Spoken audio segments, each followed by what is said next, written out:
অন্য নবীদের হিকমা জ্ঞান, কিন্তু আমার নবীজির জ্ঞান বা হিকমা এটা অনেক বেশি দিয়েছে, যেটা তুলনার ঊর্ধ্বে।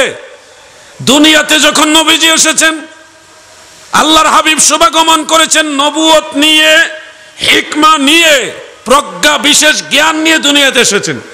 আসার পরেও আল্লাহ তাআলা 4 বার কিংবা ততোধিকবার আমার নবীজিকে স্পেশাল জ্ঞান আবার দিছে, নূরুন আলা নূর, নূরুন আলা নূর। যেমন একটা ওয়াজ আপনারা শুনেছেন নিশ্চয়ই, এরকম ওয়াজটা অনেকে করে থাকে যে জিবরিল আমিন আলাইহিস সালাম আল্লাহর হাবিবের সিনা মুবারক চিরে ফেললেন, তারপরে নবীজি কালব মুবারক বের করলেন, বের করে ময়লা আবর্জনা বের করলেন, পরিষ্কার করলেন, তারপর আবার জায়গা মতো রেখে দিয়েছেন। হ্যাঁ, জমজমের কুয়ার পানি দিয়ে ধুইয়ার জায়গায় রেখে দিয়েছে, এরকম একটা ওয়াজ আপনারা শুনছেন। এই ওয়াজ যে করেছে তাকে অবশ্যই তওবা করা উচিত, কারণ এটা আল্লাহর হাবিবের ইজ্জতের উপরে সে আঘাত করেছে।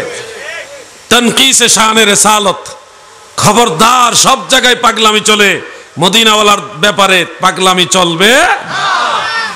অরিজিনাল কথাটা হলো এরকম, হযরতে জিবরিল আলাইহিস সালাম নবীজির কাছে এসে সিনা মুবারক চিরলেন, চিরে নবীজির কালব মুবারক বের করে জমজম কূপের পানি দ্বারা পরিষ্কার মানে ধৌত করলেন। ধৌত করে এখানে কোনো ময়লা আবর্জনা বের করা এই ধরনের কোনো কথা নাই। সেখানে উল্লেখ, জিবরিলের কাছে স্বর্ণের একটা থালা ছিল, প্লেট ছিল, ওই প্লেটের মধ্যে 2টা জিনিস ছিল। 1 নম্বর হলো সেখানে নূর ছিল। কি ছিল? নূর ছিল। আর দ্বিতীয়ত সেখানে হিকমা ছিল। হিকমা মানে বিশেষ জ্ঞান, প্রজ্ঞা, স্পেশাল জ্ঞান। এই 2টা জিনিস আল্লাহর নির্দেশে জিবরিল আমিন আলাইহিস সালাম নবীজির কাল মুবারকের ভিতরে রেখে পুনরায় আবার এখানে এটা রেখে দিলেন, সব আবার আগের মতো সেটিং করে দিলেন।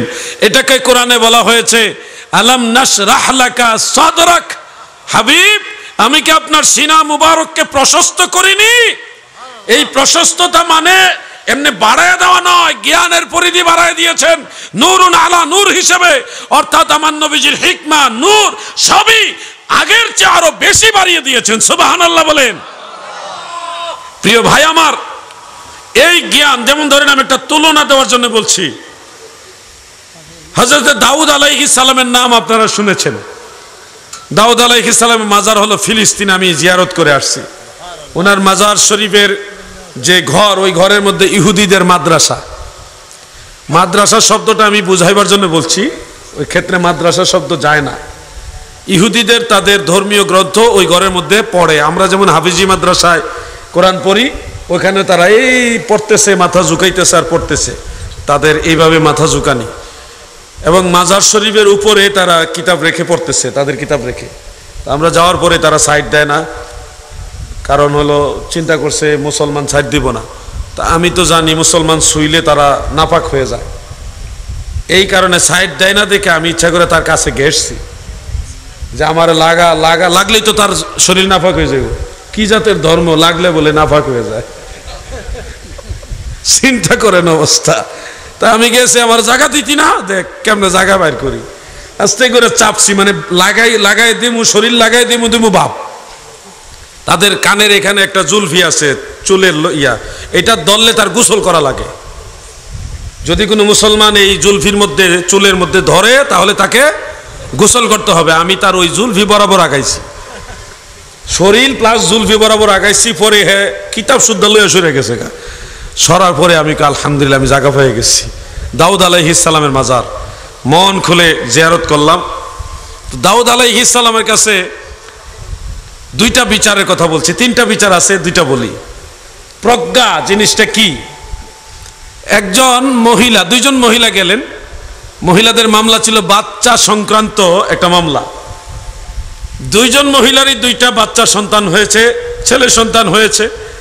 এখন একটা নেকড়ে বাঘ এসে ঘটনাক্রমে একজন মহিলার একটা বাচ্চা কামড় দিয়ে নিয়ে গেছে। বাঘের সাথে তো আর মানুষ লড়াই করে বাচ্চা ছিনিয়ে রাখার শক্তি নাই। তো 2জন মায়ের একজন সন্তান বাঘে নিয়ে গেল, আরেকজনের সন্তান রয়ে গেছে। এখন যেই মা সন্তান হারিয়েছেন, ওই মা তো আর এটা সহ্য করতে পারছে না, আমি সন্তান ছাড়া থাকবো কিভাবে। এটা মা যারা তারা বুঝবেন, আপনারা বুঝবেন না। মাদের আল্লাহ একটা নেশা দিয়েছেন, যারা মা হয় নাই তারা কত তাড়াতাড়ি মা হবে এটার জন্য তাদের একটা নেশা, আর যারা মা হয়েছে দুনিয়ার সব বাদ দিয়ে সন্তানের দিকে খেয়াল রাখা, এটা আল্লাহ তাদের ব্রেইনের মধ্যে সেট আপ করে দেয় ওরকম। তো মা এখন সন্তান ছাড়া থাকবে কিভাবে, এই জন্যে উনি দাবি করলেন যে এই সন্তান আবার, অর্থাৎ সন্তান এখন একটা মা দুইজনই এক সন্তানের মা দাবিদার। এখন আসল মাও বলতেছে আমার সন্তান, নকল মাও বলতেছে আমার সন্তান। এই মামলা গিয়ে হযরত দাউদ আলাইহিস সালামের আদালতে উঠল। তিনি ছিলেন ওই সময়ের বাদশাহ। দাউদ আলাইহিস সালাম বিচার বিশ্লেষণ, ওনার ইজতিহাদ গবেষণা, পাশাপাশি ওনাদের উপস্থাপিত যুক্তি প্রমাণ এই সব বিশ্লেষণ করে বয়সের দিকে চিন্তা করে যেই মা বয়সে একটু বড় ওই মায়ের পক্ষে রায় দিলেন। যুক্তি প্রমাণ বা বাস্তবতা সব বিশ্লেষণ করে উনি রায়টা দিলেন। একজন মুজতাহিদ, এখান থেকে মাসালা আসছে, একজন মুস্তাহিদ যদি গবেষণা করে যুক্তি প্রমাণ দলিল আদিল্লা বিশ্লেষণ করে রায়টা সঠিকও না দেয়, তাও এটার জন্য কোনো দোষ নাই, একটা সওয়াব আছে। এখন দাউদ আলাইহিস সালাম যুক্তি প্রমাণ বা যাবতীয় বিষয় আদি বিশ্লেষণ করে যে রায়টা দিয়েছেন, যে মায়ের পক্ষে, ওই মা যদিও বয়সে বড় কিন্তু সন্তানের আসল মা উনি না। রায়টা চলে গেছে যিনি ডুপ্লিকেট মা ওনার পক্ষে, কিন্তু যুক্তি প্রমাণ হইল ওনার পক্ষেই, যার কারণে রায় ওদিকে যেতে বাধ্য হয়েছে। এখন দুইজন মা চলে যাচ্ছে, ওই আসল মা তো বাচ্চা পেল না, নকল মা পেয়ে গেল, দুইজন চলে যাচ্ছে। ঘর থেকে বের হওয়ার পরে দাউদ আলাইহিস সালামের সন্তান হলো হযরতে সুলাইমান আলাইহিস সালাম। সুলাইমান নবী তিনি বললেন কি রায় হলো, যে এই ঘটনায় রায় হলো, কিন্তু আমি সন্তুষ্ট না। তখন সুলাইমান আলাইহিস সালাম বললেন আমি এর চেয়ে উত্তম রায় দিতে পারতাম, এর চেয়ে উত্তম রায় দিতে পারতাম। তো যদি আমার আব্বা হুজুর আল্লাহর নবী দাউদ আলাইহিস সালাম অনুমতি দেন তাহলে আমি এর চেয়ে ভালো রায় দিব। তো দাউদ আলাইহিস সালামের কাছে পুনরায় মামলা নিয়ে গেল। তিনি বললেন ঠিক আছে, তুমি উত্তম কি রায় দিবে বলো। পারমিশন হয়ে গেছে, যেহেতু পারমিশন হয়ে গেছে এখানে আর আইব নাই, দোষ নাই। উনিও নবী, অতএব এখানে আর দোষ খোঁজার কোনো সুযোগ নাই যে অমুক নবী ছোট অমুক নবী বড়, এখানে দোষ খোঁজার কোনো সুযোগ নাই। আবার এজাজতও নিয়েছেন। এজাজত নেওয়ার পরে সুলাইমান আলাইহিস সালাম তিনি বললেন যে বাচ্চাটাকে একটা জায়গায় রাখেন আর বড় ধারালো এক তরবারি আনেন। তো বাচ্চাকে শোয়াইলো, বিশাল জল্লাদ আনলো যার মুছ মারাত্মক, বাঁকা বাঁকা লম্বা লম্বা মুছ, দেখতে ভয় লাগে, এবং বিশাল আকারে তরবারি যা দিয়া মানুষকে কতল করে, এরকম তরবারিওয়ালা একজন জল্লাদ এনে বাচ্চাকে শোয়া দাঁড়া করাইলো। এবং সুলাইমান নবী বলতেছে তোমরা দুইজন মা দুই পাশে দাঁড়া, একজন এখানে আরেকজন এখানে, বাচ্চার সামনে দাঁড়ানোর পরে বলতেছে আমার রায় হলো, সুলাইমান নবী বলতেছে আমার রায় হলো দুইজন মা এই সন্তানের সমান ভাগ নিবে। কিভাবে ভাগ নিবে? এই বাচ্চাকে মাছ বরাবর কেটে দুই টুকরা করে অর্ধেক অর্ধেক দুইজনকে দিয়ে দাও। রায়টা দিছে কি জাতের রায় দেখছেন? এখন তো জল্লাদ রেডি। আসল মা যিনি, উনি কয় হুজুর আমার ছেলে লাগবো না, আমার বাচ্চাটা মাইরেন না, উনারে দিয়ে দেন, বাচ্চা বেঁচে থাকুক, আমার সন্তান লাগবে না, দিয়ে দেন। আর যেটা দুই নম্বর মা, সে তো আর তার তোর মনে কষ্ট নাই, মেরে ফেললে কেটে ফেললে তার কষ্ট নাই। যখন আসল মা বলল আমার সন্তান লাগবে না, তারপরে বাচ্চাটাকে কাটবেন না, ওনার কাছেই থাকুক, ওনাকে দিয়ে দেন, আমার ছেলে লাগবে না। তখন সুলাইমান নবী বললেন আব্বা হুজুর, হে আল্লাহর নবী পয়গম্বর হযরতে দাউদ আলাইহিস সালাম, এই মহিলা হলো এই সন্তানের আসল মা, আপনি তাকেই সন্তানটা দিয়ে দেন। কারণ কোন মা কখনোই তার সন্তানকে কেটে দুই ভাগ করতে দিবে না। এইভাবে সুলাইমান আলাইহিস সালাম রায় দিলেন। এরপরে আরেক বিচার আসলো, আমি দুইটা কথা বলে শেষ করব, লম্বা করব না। আরেকটা বিচার আসলো, একজন লোকের অনেকগুলো ভেড়া বকরি, আরেকজনের এক ফসলের ক্ষেত। ঘটনাক্রমে ওই লোকের ভেড়া বকরিগুলি ওই লোকের আরেক লোকের যে জমি ফসল, ওই ফসলের সব ফসল খেয়ে পাড়িয়ে নষ্ট করে ফেলেছে, একেবারে পুরো জমি নষ্ট করে ফেলেছে। মামলা আসছে, হে আল্লাহর পয়গম্বর দাউদ আলাইহিস সালাম, আমার জমি নষ্ট করে ফেলেছে, এটার বিচার আপনি করেন। এখন আল্লাহর বিধান অনুযায়ী দাউদ আলাইহিস সালাম রায় দিলেন যে জমিনের ফসলের মূল্য কত। তখন ওই তৎকালীন বাজার হিসাব অনুযায়ী একটা হিসাব বের করলো যে জমিনের ফসলের মূল্য এই পরিমাণ টাকা। এবার ওই ভেড়া বকরির মালিককে বললো, তোমার সমস্ত ভেড়া বকরির বর্তমান বাজার মূল্যের বিক্রয় করলে কত টাকা হবে মূল্য। সেও একটা একটা একটা করে সবগুলি ভেড়া বকরি মাল হিসাব করে দেখলো ওই জমির ফসলের যেই দাম সব ভেড়া বকরি বিক্রি করলেও ওই দাম একেবারে প্রায় সেম হয়ে গেছে। তো ওই সময়ের শরীয়তের বিধান অনুযায়ী যেহেতু এটা ওইটা সমান, যেটা নষ্ট করেছে এটা যেই পরিমাণ মূল্যের ভেড়া বকরিও ওই পরিমাণের, তো ওই শরীয়ত অনুযায়ী দাউদ আলাইহিস সালাম বলল তোমার বকরিগুলি ওনাকে দিয়ে দাও, ওনার ক্ষতিপূরণ হিসেবে তুমি তোমার পক্ষ থেকে এটা জরিমানা দিবে। রায় দিয়ে দিলেন। এখন ভেড়া বকরিওয়ালা তো মনে করেন এতগুলি ভেড়া বকরি এত কষ্ট করে পাললো, এখন জমিন নষ্ট করার কারণে সব হারাইলো, কিন্তু জমিওয়ালা তো লাভবান হয়েছে। লাভবান না মানে তার যেটা পাওয়ার কথা সেটা পেয়ে গেছে। এখন একজনের মন খুশি, আরেকজনের মন বেজার, যদিও বিচার একেবারে শরীয়তের আইন অনুযায়ী সঠিক। একজনের মন খুশি, আরেকজনের মন বেজারি অবস্থায় ওনারা বের হলেন। দাউদ আলাইহিস সালামের আদালত থেকে বের হয়ে যাওয়ার সময় সুলাইমান আলাইহিস সালাম বললেন, তোমাদের বিচারের কি রায় হলো আমাকে বলো। তো রায় শুনলো, শোনার পরে বলতেছে এর চেয়ে উত্তম রায় আমার জানা আছে। যদি আমার আব্বা হুজুর আল্লাহর পয়গম্বর হযরতে দাউদ আলাইহিস সালাম এজাজত দেন, এর চেয়ে ভালো রায় আমি দিব। তো এই মামলা পুনরায় আবার দাউদ আলাইহিস সালামের আদালতে গেল এবং আল্লাহর নবী হযরতে দাউদ আলাইহিস সালাম তিনি আনন্দ চিত্তে এজাজত দিলেন, ঠিক আছে আমার সন্তান সুলাইমান তুমি কি উত্তম রায় দাও সেটা আমি একটু দেখতে চাই, তুমি রায় দাও, আমি অনুমতি দিলাম।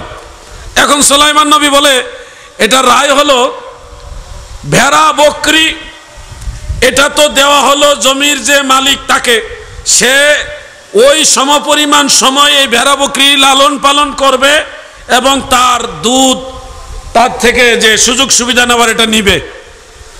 আবার যেই লোকের জমিন নষ্ট হয়েছে জমিনটা দেওয়া হবে ভেড়া বকরির মালিককে, সে যেই পরিমাণ যেই সমান পরিমাণ ফসল থাকা অবস্থায় ফসল নষ্ট হয়েছে ওই পরিমাণ সময় সে এটা নিজে চাষাবাদ করতে থাকবে।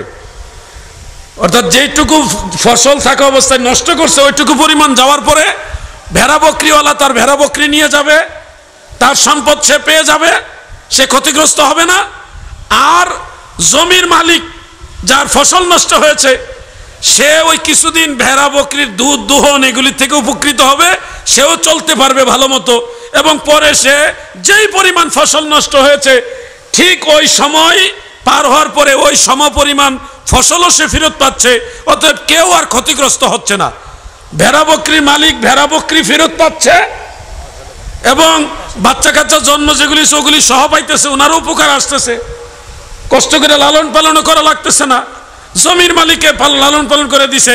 অতএব একেবারে ভেড়া বকরি থেকে যেই উপকার পাওয়ার কথা বাচ্চা সমেত সবগুলি ভেড়ার মালিকে পেয়ে গেল আর জমির মালিকে পেয়ে গেল ফসল। মাঝখানে এই সময়টা ওই ভেড়া বকরির দুধ দহন, দুধের মাধ্যমে উনি উপকার লাভ করলেন, উনিও চলতে পারলেন। রায়টা কি সুন্দর হইল না অসুন্দর হইল? সুন্দর হইল। আল্লাহর নবী হযরত দাউদ আলাইহিস সালাম খুশি হয়ে গেলেন এবং এইভাবে নবী রাসূলরা মানুষের ফয়সালা দিতেন।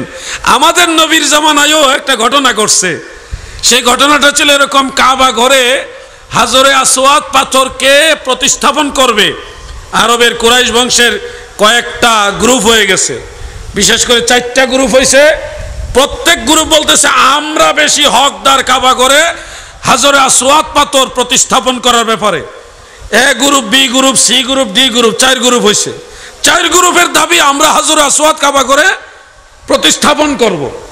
এখন একসাথে 4 গ্রুপ তো কাবা ঘরে এটা প্রতিস্থাপন করতে পারতেছে না, সংঘাত লেগে গেছে। আল্লাহর হাবিব রাহমাতুল লিল আলামিন বললেন এটার উত্তম ফয়সালা আমি রাসূলুল্লাহ তোমাদেরকে দিব। কিভাবে দিবেন? যে তোমরা একটা চাদর আনো, ওই চাদরের মাঝখানে হাজরে আসওয়াদ পাথরটা রাখো। তোমরা A group, B group, C group, D group, 4 group 4 কোনায় চাদরের 4 কোনায় ধরো, ধরে এই হাজরে আসওয়াদ পাথর 4 গ্রুপই তোমরা তুলো এবং কাবা ঘরের কাছে নিয়ে যাও। তাইলে 4 গ্রুপই প্রতিস্থাপন হয়ে যাবে। সবাইকে ঠিকই তো, আমরা 4 গ্রুপই তো প্রতিস্থাপন করতে চাই। তো একটা চাদরের মাঝখানে পাথরটা রেখে যদি 4 গ্রুপ 4 কোণায় ধরি এবং কাবা ঘরের কাছে নিয়ে যাই, তাহলে তো 4 দলেরই যে দাবি এটা সমপরিমাণভাবে রক্ষা হচ্ছে। এখন নেওয়ার পরে প্রিয় নবীজি বললেন, তোমরা তো আমাকে মানলে, আমি তোমাদের 4 গ্রুপের প্রতিনিধি হিসেবে কাবা ঘরেটা রেখে দিলাম। খুশি নিকো? আমরা খুশি। এইভাবে প্রিয় নবীজি বিচারের রায় দিতেন। আল্লাহর হাবিব এভাবে মানুষকে সমঝোতা করে দিতেন। এজন্য ভাই আমার, যে কোনো ব্যাপারে একতরফা রায় নয়, আমরা দেখব দুই পক্ষের হক কিভাবে আদায় করে একটা রায় দেওয়া যায়, ওইভাবে আমরা সমঝোতা করব। যেমন আরেকটা গোত্রের মধ্যে অশান্তি বিরাজ করছে, ঝগড়াঝাট, মানে আরবের এমন অবস্থা ছিল আমাদের ব্রাহ্মণবাড়িয়ার মতো অবস্থা। ওখানে 10 টাকা 2 টাকা 5 টাকা নিয়ে ঝগড়া লাগতো, একবারে গ্রামে গ্রামে ঝগড়া না, যুদ্ধ। যার যা কিছু আছে তাই নিয়ে মাঠে নেমে যেত। সরাইল, নাসিরনগর, লাখাই, ব্রাহ্মণবাড়িয়ার বিভিন্ন অঞ্চলে মানুষ যেভাবে নামে এইভাবে নামতো, যুদ্ধ লেগে যেত। তো এরকম একটা বিশাল সংঘাত প্রিয় নবীজি রাসূল আকরাম সাল্লাল্লাহু আলাইহি ওয়াসাল্লাম মীমাংসা দিবেন। এখন নবীজি হলেন আরেক গোত্রের লোক। ওই গোত্রের লোক নবীজিকে সরাসরি সর্দার মানতে গেলেও ঝামেলা হবে। হ্যাঁ, উনি কুরাইশ বংশের, আমরা অমুক বংশের। এই বংশীয় যে ঝামেলা, এগুলি নিয়ে আরবের মধ্যে মারাত্মক দ্বন্দ্ব ছিল। তো এই জন্য প্রিয় নবীজি বললেন, তোমাদের এই গোত্র তো সবাই আনসার। তো এই আনসার গোত্রের, আমি বেশি গজল গাই না, আপনারা কি আবার বিরক্ত হন নাকি? বিরক্ত হন? আমি গজল বেশি পারিও না, আমার বুম বাস্টিং মার্কা গলা। তো এইটা দিয়ে মনে করেন গজল, আর আশা করতেছি আপনাদের ধৈর্যচ্যুতি ঘটবে না। আর রাত্র 12:30 বেজে গেছে, আমি আর 10-12 মিনিট কথা বলে আপনাদেরকে ছেড়ে দেবো, আমিও চলে যাবো ইনশাল্লাহ। না, এইটুকু ধৈর্য আপনাদের হবে তো? ধৈর্য হবে তো ইনশাল্লাহ? আমি এই বিষয়গুলি তুলে ধরার চেষ্টা করছি আমার বিষয়ের সাথে সম্পৃক্ত বিধায়। কারণ মানুষের মাঝে ন্যায় বিচার বা যে রসুলের পাককে আদর্শ অনুসরণ করে আপনি কিভাবে সমাজ পরিচালনা করবেন, মানুষের প্রতি ইনসাফ রক্ষা করবেন, এই বিষয়গুলি তুলে ধরতে হলে এই ঘটনাগুলি আপনাদের সামনে নিয়ে আসতে হবে। এই জন্য আমি এদিকে যাচ্ছি। আসুন, সবার তো একটু অলসতা আছে, রাত্র গভীর হয়েছে। এই গভীর রাত্রে আসেন আমরা দুরূদ শরীফ পড়ি, তাহলে সওয়াবও হবে, অলসতাটাও কাটবে। আল্লাহুম্মা সাল্লি আলা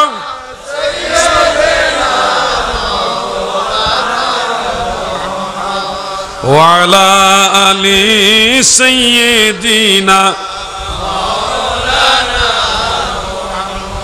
দুরূদ শরীফের আওয়াজে বোঝা যায় আপনাদের মনের ভিতরে আনন্দ আছে, রাসূলের পাকের মহব্বত আছে।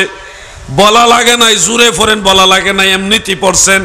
আসুন আরেকবার পড়ি, আল্লাহুম্মা চা লাগবে না, চা, গরম পানি আছে। ওয়া আলা আলি সাইয়্যিদিনা। আমার ভাইয়ের আগো, আনসার গোত্রের ওই মানুষগুলির মধ্যে সমঝোতা করে দেওয়ার জন্যে ওই গোত্রের সব মানুষ যাকে সম্মান করে, এ গ্রুপ বি গ্রুপ সবাই যাকে সম্মান করে, তার নাম হলো হযরতে সাদ ইবনে মুআজ রাদিয়াল্লাহু আনহু। আমার নবীজি চিন্তা করলেন, আমি গিয়ে রায় দিলে তারা বলবেন কুরাইশ গোত্রের লোক, কুরাইশ বংশের লোক। এই জন্য নবীজি হিকমত করে বললেন, তোমরা আনসারি, আনসার, এই জন্য তোমাদের মধ্যে সর্বজন মান্যবর হলো হযরতে সাদ। আমি তোমাদেরকে বললাম সাদ যে ফয়সালা দিবে মানবে কিনা, কারণ সবাই ওনাকে মানে। এমন কিছু লোক আছে না সমাজে যাকে সবাই সম্মান করে, আছে না ভাই? তো ওই সাদ ইবনে মুআজ রাদিয়াল্লাহু আনহুকে সবাই মেনে নিল। এখন ওনার প্রতি সম্মান তাজিম কিভাবে বাড়ানো যায়, কারণ সম্মান তাজিম যত বাড়বে তত দ্রুত মানুষ ওনার ফয়সালাটা মানবে। কথা বুঝতেছেন আপনারা? তো এখন তা দেখা গেছে কয়েকটা গোত্রের লোক ওখানে জমা হয়েছে। তো সাদ ইবনে মুআজ রাদিয়াল্লাহু আনহু একটা ছোট গাধার উপরে সওয়ার হয়ে সেই মজলিসের দিকে যাচ্ছেন। প্রিয় নবীজিও সেই মজলিসে হাজির। আল্লাহর হাবিব তখন ওই সবাইকে বললেন, সেখানে আনসার আছে, অন্যরাও আছে। নবীজি বললেন, কুমু ইলা সাইয়্যিদিকুম, তোমরা তোমাদের সরদারের উদ্দেশ্যে দাঁড়িয়ে যাও, মানে সম্মান করো, দাঁড়াও। এই কথা বলার পরে যখন আনসার, ওই মজলিসে যত আনসার ছিল সবাই দাঁড়াইয়া ওনাকে সম্মান করলেন। সুবহানাল্লাহ বলে। এইখান থেকে বোঝা যাচ্ছে প্রত্যেক মানে গোত্রের দলের যারা লিডার থাকেন, মান্যবর সর্দার থাকেন, ওনাদেরকে সম্মান করা নবীজির আদেশ। এখানে আরেকটা মাসালা হলো সম্মানার্থে কিয়াম করা মুস্তাহাব, সোয়াবের কাজ। কওমি আলেম ভাইরা যদি আমার কথাগুলো শুনে থাকেন, তাহলে আপনাদেরকে সম্মানের সাথে একটা কথা বলতে চাই। আপনারা সম্মানার্থে কিয়াম অস্বীকার করেন, কিন্তু আপনারা জানেন এই হাদিস সম্পর্কে আপনাদের জ্ঞান আছে, কুমু ইলা সাইয়্যিদিকুম। এই কিয়ামটাকে আপনারা সম্মানের কিয়াম থেকে সরাইয়া অন্যদিকে নেওয়ার কত চেষ্টা আপনারা করে থাকেন, কিন্তু আপনারা এই যে চেষ্টাটা করেন এর সঠিক কাজ করেন না। কারণ আমি স্পষ্ট করে বলছি, এখানে যে কিয়ামের কথা বলা হয়েছে এটা সম্মানার্থে কিয়াম, তাজিমের কিয়াম, সম্মানের কিয়াম।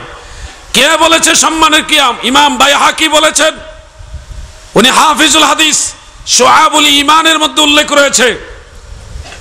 ইমাম ইবনু হাজার আসকালানি বলেছেন, ইমাম বদরুদ্দিন আইনি বলেছেন, ইমাম মোল্লা আলী কারি বলেছেন, হুজ্জাতুল ইসলাম ইমাম গাজ্জালি বলেছেন, অসংখ্য মুহাদ্দিসিন ওনারা এই হাদিস উল্লেখ করে লিখেছেন যে হাযাল কিয়াম ইয়াকুনু আলা ওয়াজহিল বিররি ওয়াল ইকরাম। আবার অন্য জায়গা আছে আল কিয়ামু আলা ওয়াজহিল বিররি ওয়াল ইকরামে জাইজুন বাল মুস্তাহাব্বুন। সুবহানাল্লাহ বলেন। সম্মানার্থে কিয়াম করা, সৎ নিয়তে কিয়াম করা জায়েজ, বরং মুস্তাহাব। আর সাদ ইবনে মুআযের প্রতি যে কিয়াম, হাযাল কিয়াম এই শব্দ ব্যবহার করে বলেছে এটা সম্মানের কিয়াম। মারহাবা বলেন। কওমি আলেম ভাইরা, আপনাদের প্রতি সম্মান করে বলে যাচ্ছি, অযথা একটা জিনিস জেনে শুনে কখনো ভুল দিকে ডাইভার্ট করার চেষ্টা করবেন না। পৃথিবীর সব মুহাদ্দিসিন এটা মেনে নিয়েছে, এটা সম্মানার্থে কিয়াম, এটা তাজিমের কিয়াম। সেখানে আপনি জোর করে কেনটা উল্টাইতে যান যে উনি অসুস্থ ছিল, সাদ রাদিয়াল্লাহু অসুস্থ ছিল, এটা এই জন্যে এটা সম্মানের কিয়াম না। কখনো বলেন ইলা সাইয়্যিদিকুম আছে, সম্মানের কিয়াম হলে লি সাইয়্যিদিকুম হতো। এত বাহানা কেন দেন ভাই? ইলা সাইয়্যিদিকুম এটাও আছে ইমাম আহমদ বিন হাম্বলের রেফারেন্সে, হাফিজ ইবনে কাসির আল বেদায়া ওয়ান নেহার মধ্যে এই হাদিস লি সাইয়্যিদিকুম ওইভাবে উল্লেখ করেছেন। আর ইমাম আবু দাউদ রহমাতুল্লাহ আলাইহি এবং অন্যান্য মুহাদ্দিসিন এই ঘটনাটাকে কিয়াম লি তাকরিম বা কিতাবুল আদাবের মধ্যে নিয়ে আসছেন। এটা অসুস্থতা বা কিতাবুল আমরাদ ওখানে আনেন নাই, অসুস্থতার অধ্যায়ের মধ্যে আনেননি, এটা আনছে আদবের অধ্যায়ে, শিষ্টাচারের অধ্যায়ে। যে শিষ্টাচারের অন্যতম একটা মাধ্যম হলো কিয়াম করা, সম্মানার্থে দাঁড়ায় যাওয়া। এজন্য আমি বলবো বাড়াবাড়ি নয়,